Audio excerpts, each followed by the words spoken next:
But I wonder, Brian, if maybe Dave Chappelle had his earbuds in and wasn't listening to the sound of footsteps fast approaching him as the guy tackled him on stage at the Hollywood Bowl the other day. Did you see this? I did. I saw various camera angles from various phones in the crowd. Well, and there would have been more, but apparently now with the plethora of preponderance, if you will, of the camera phones, they've got now a special gimmick where you go into these shows so you can't record them or whatever. I don't know how it works, but they lock your phone in some kind of way so you can't record, but still people were doing it. But there would have been a ton more if not for that. But it looked just like when the guy tackled Rollins here a while back, or the guy that came in the Hall of Fame ceremony and tackled Bret Hart. Just nobody's looking at that particular moment. There's nothing inflaming anybody. There's nothing, provocative going on where somebody's going to hit the ring and rescue somebody, or Dave Chappelle was not, kicking the shit out of anybody on the stage and somebody need to come to the rescue. They just pick a spot where nobody's paying any attention and roll up on the stage or hop over the rail and just run as fast as they can and see what happens.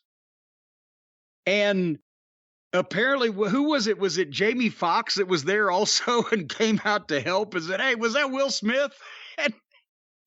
No, that was Chris Rock that said was that Will Smith. That's what made it. The funny thing, Jamie Foxx came out in a sheriff's hat. Which was okay, Jamie Foxx was there, but Chris Rock came out and that had the line. Well, it figures.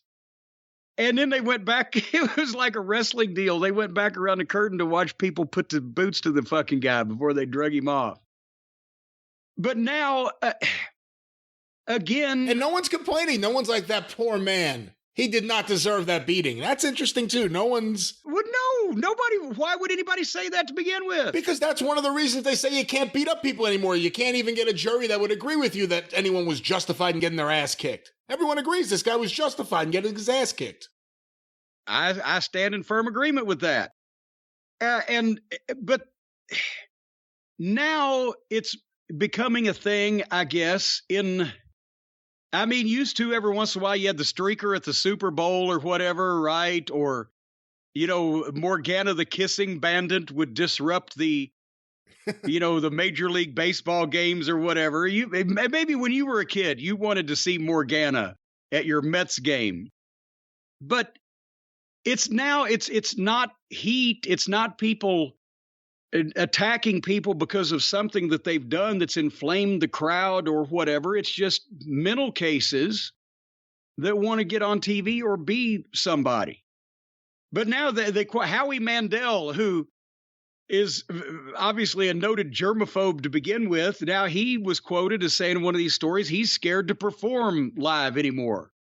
Because I guess if somebody did come up on stage and tackle you, they'd get their germs all over you too. Yeah, he's also scared to touch a doorknob, so maybe we shouldn't listen to Howie Mandel. Howie's a slight young man. He's not, he's wiry, but he's not a big, a beefy fellow that can take care of himself. So I would think he'd be nervous. But, is this what we're going to have to worry about now, that the potential of some fan or somebody jumping in on any kind of show is that going to be in the back of everybody's mind? Is it going to start hurting the show or hurting the comedy? Are you going to be funny if you're a stand-up comic? Are you going to be funny while you got your head on a swivel, making sure nobody's going to give you a spear at the Comedy Store?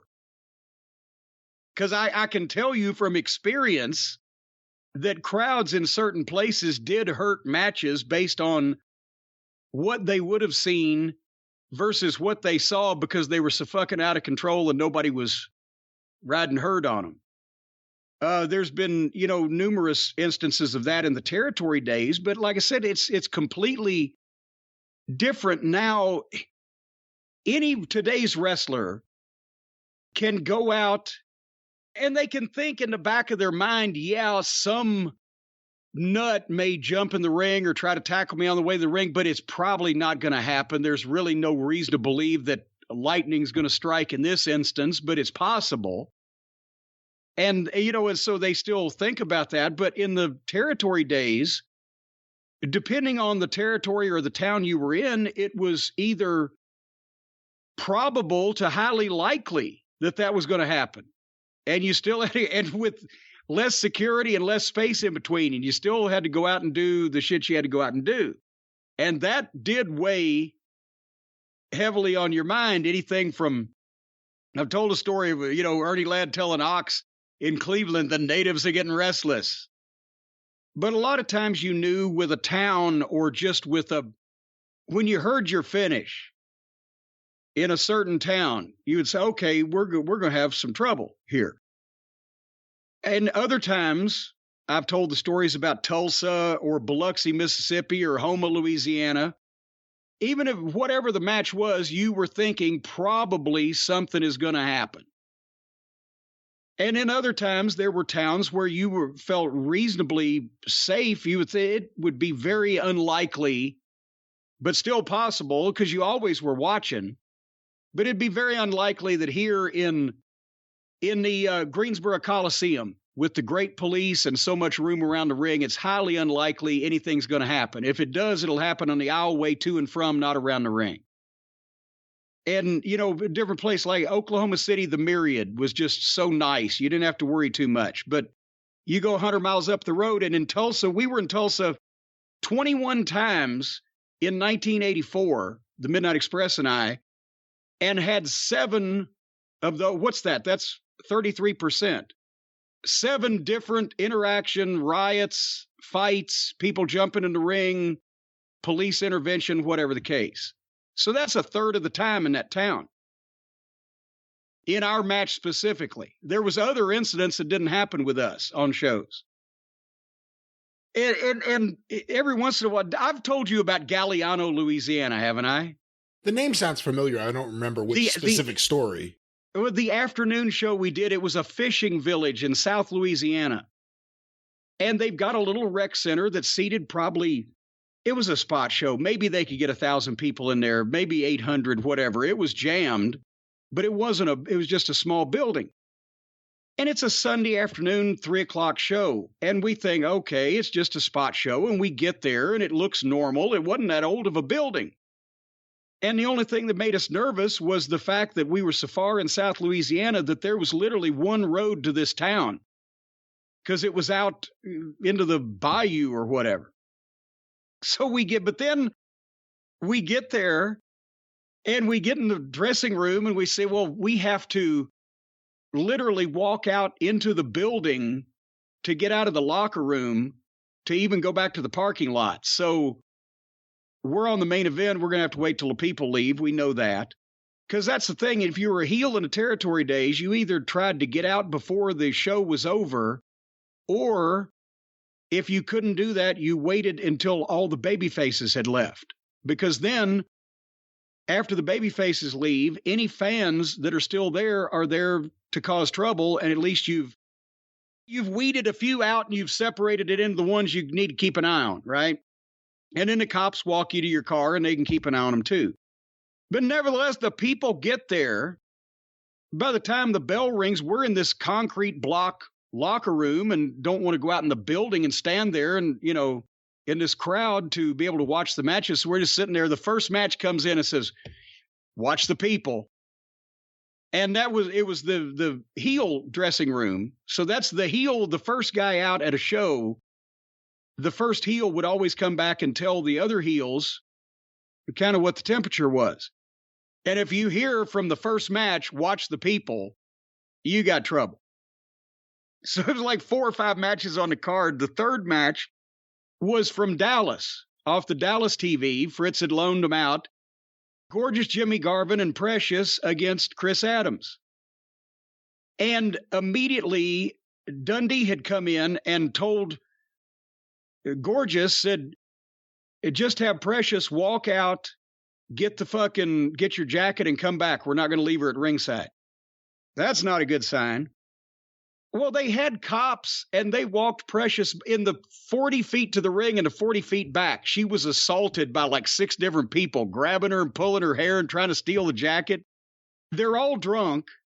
And it's on Sunday afternoon that we get the lowdown from Jack Curtis that it's a fishing village.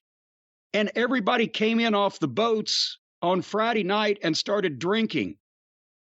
And some of them sober up in time to go to goddamn church on Sunday morning, and other ones don't sober up until Sunday night because then they go back out on the boat. So it's Sunday afternoon. So they're about as wrecked as they're going to get. So then he gives us our finish. It's the Midnight Express against Magnum TA and Junkyard Dog. And the first words out of his mouth are, heat on Dog. I said, what? Well, it's a DQ, and Dog can't take the bump over the top rope. We're going to throw Magnum over the top. So heat on Dog. All right. And then tag to Magnum. He makes a comeback. He rolls Bobby up. Dennis, grab him, throw him over the top rope, get DQ'd, and get out of there. Cornette, don't interfere. You don't have to tell me twice. Then Garvin comes back in, his fucking clumps of his hair pulled out and fucking mud and beer all over him. And he said, watch the people.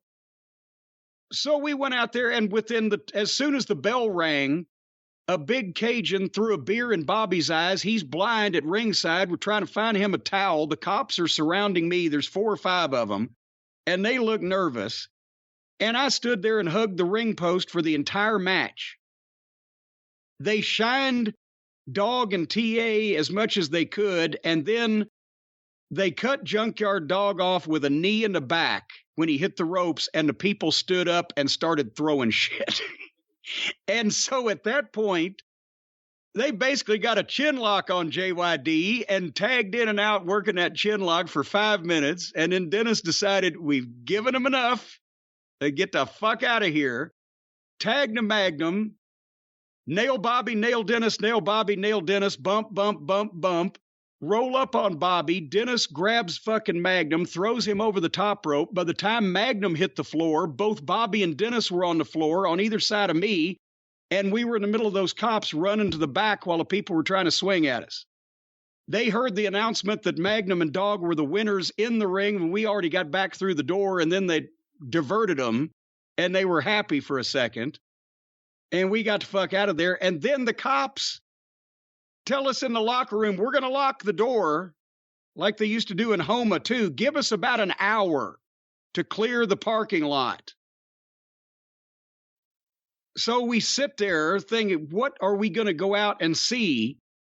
They got the baby faces out of the parking lot. They got everybody on the road. Then they got the fans as much as they could to clear the city property, which meant they all had to stand on the sidewalk at the edge of the parking lot. The cops circled us, put us in our car, and then one of the cops got in his car in front of us, and the other one after. Well, they circled the car and walked us off the lot, and one car drove out in front of us to give the people the idea, and then they said, just turn left and don't stop till you get out of town. Thank you very much. Wow. So they definitely didn't get the match they would have got had they not been rip-roaring drunk and fucking ready to fight or fuck at any opportunity. So that can play on your... And any of the boys that say that they went out knowing they were probably going to have a fucking issue or even a riot and tried to get more heat anyway, they're fucking lying or they're crazy, one or the other. Buddy Landau. He didn't want that heat. Buddy didn't mind individual heat with a motherfucker. He would tell you to your face exactly what was wrong with you and what you could do with it. But he didn't want that kind of heat with 5,000 people in fucking Monroe, Louisiana.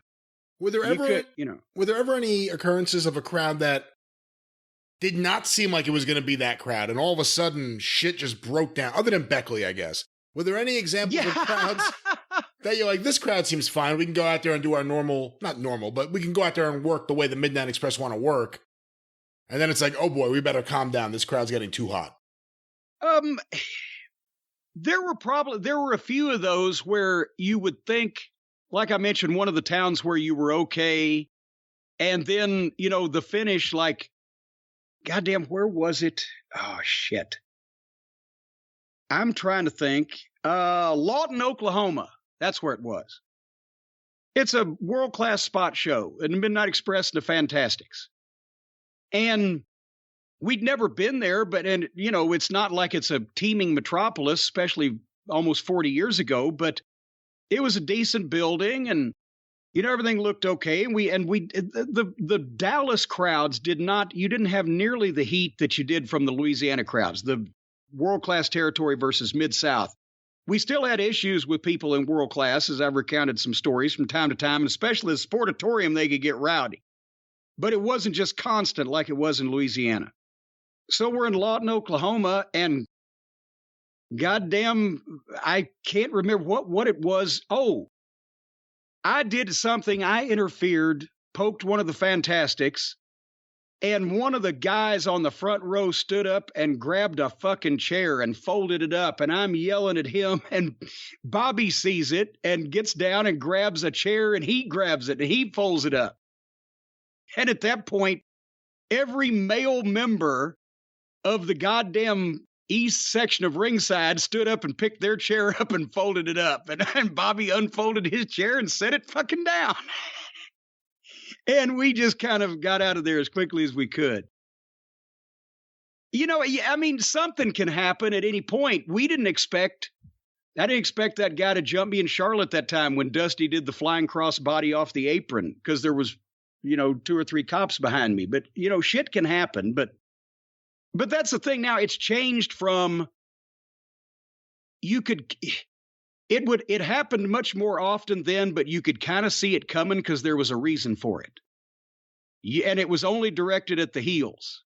And it was usually not in just some strange place, but rather in a specific point in the match where you would think would inflame somebody.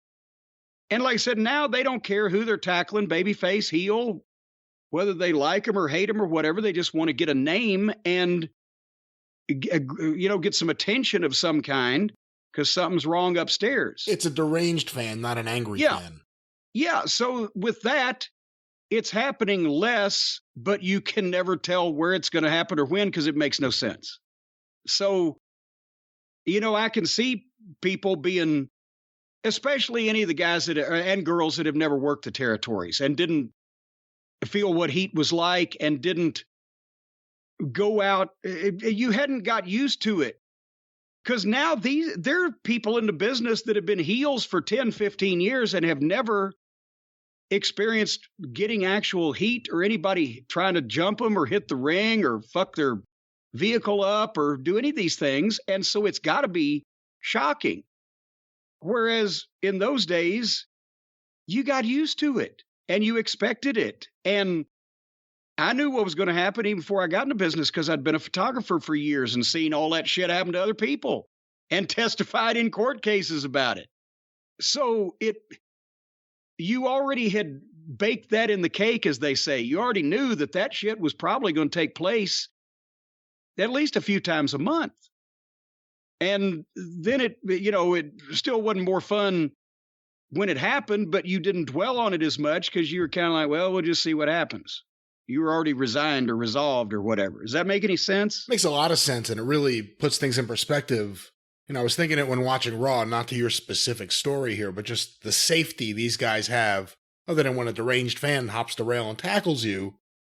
Like Seth Rollins is a heel, and he's dancing and swaying and having a great time going to the ring. Imagine if he had heat. Well, I mean, they got the big wide entrance and the railings and et cetera, but what just still amazes me to this day. And they got that, and you're right, they've got that, and now we've seen enough examples that if you want to get over that rail, you got to be quick to really stop one of these people because they're going to go for it. Yeah, and again, that was what led to more people being able to do it and get away with it in the old days was you've seen on Twitter that old picture of the Cobo Arena or the Olympic Auditorium with no people, just the seating set up where you had got these 4-foot wide aisles and hundreds of people on all sides of you, and they're hidden and they can do it under cover. And who's to say that the hand with the knife doesn't come out right to the ribs and they're gone. And that's the way that shit happened then. Now there's more room, there's more railings, there's more space separating the ring, the aisleway. And nobody's trying to attack anybody for a violent, angry reason. And, the parking, I mean, and it was still at independent shows, You've still got tight quarters, but is anybody trying to make a name on an independent show? Nobody's seeing those. The people that are advertised on them, nobody knows they're there. So they're trying to do these, high visibility shows and get their shit in there. But that's, again, that's the thing, is that it could happen at any time because this makes no sense. And, you don't know where it's coming from. But what freaks me out the most is the fighting in the arena still. My butthole quivers every time I see baby faces, heels, anybody going over the rail out in the crowd. Because you would have literally been committing suicide in some cases if you had done that years ago. You would have definitely been in a fucking issue, possibly hand to hand, possibly somebody with a knife, possibly somebody whacking you with a chair to help the guy you're fighting. The promoter would probably be talking you out of doing it. The promoter would be firing you after you did it, because there wouldn't be no talking out of. If you had told a promoter beforehand, we're going to go over the rail and fight in the crowd, he just said, well, pack your bag now because you ain't getting me sued. I'm already paying too many lawyers from all the motherfuckers jumping in the ring for you to be such an idiot that you're going to go out in their home turf. So that would have never flown if it had been told about beforehand, and you would have got fired if you'd have done it afterwards if you were not in the hospital already. Because the baby face would have been fine, but the heel would have been cut. And still, with these guys doing this shit out in the building, some kid's going to get their teeth kicked in.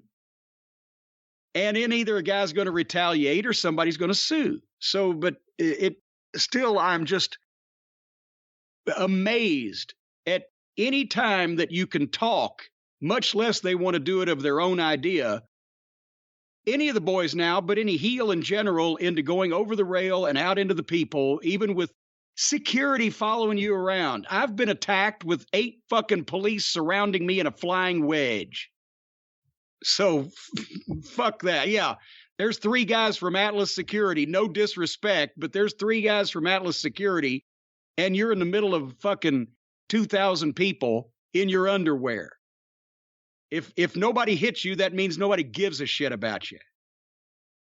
It would be interesting if these things happening in LA, the Will Smith incident, now the Chappelle incident, if it led to some sort of new law allowing entertainers to fight back as much as they want to anyone who attacks them in any way. That could be fun. The retaliation law. Yeah. That'd be sort of like the Good Samaritan law they passed. It got Jerry Seinfeld and his friends locked up for a year. But I'll tell you one thing, Brian. I've had a lot of close shaves in my life, but of all the close shaves that I've had, I have never enjoyed any as much as I've enjoyed the ones from the folks at Manscaped. How's that transition for you? See, now you're dealing with a professional here. Yeah, I guess so. Listeners, are you ready to be blown away? Well, I'll tell you what. We've got big news here. Manscaped has just relaunched the Ultra Smooth package. It's back, baby. And your package is going to be smoother than ever. Your crop is going to be tended like you've got Farmer Brown himself down there.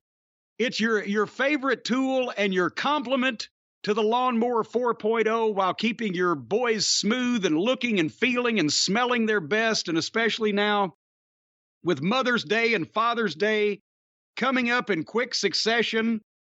Well, you can't get to be a mother or a father with a stinky, shaggy crotch.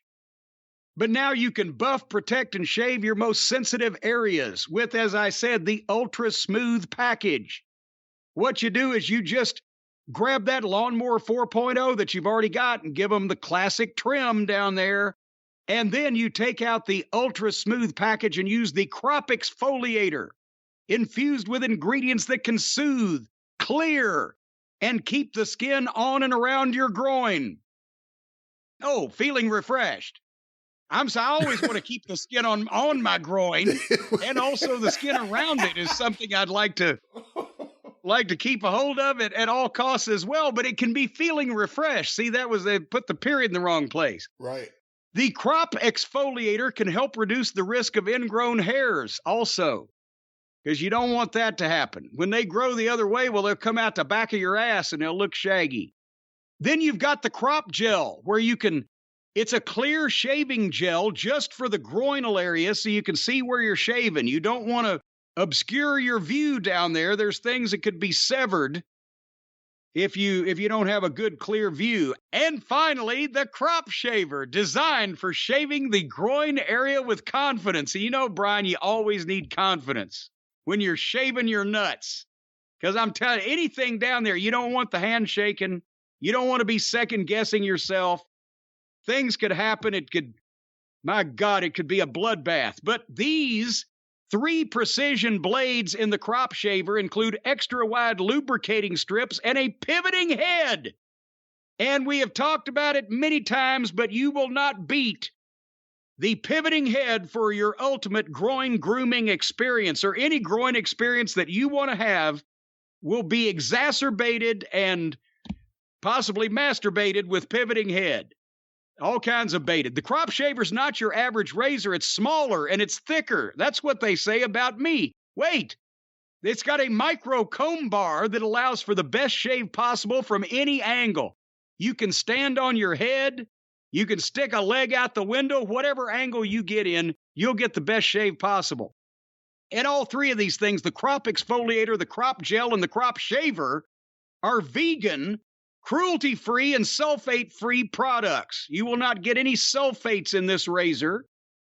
And apparently, if you cut somebody's throat with this razor, it's not considered cruel because it's cruelty-free. You have to be a vegan to use this stuff. No, the products are vegan. You don't have to. The products are vegan, and no one's going to be slicing anyone's throat with their Manscaped products. That's not how they're used and not how we're going to encourage people to use them. Well, no, there's nothing in the manual about that at all. It's just optional. It's up to you. But go for ear to ear if you're going to do it, because anything less is cruel.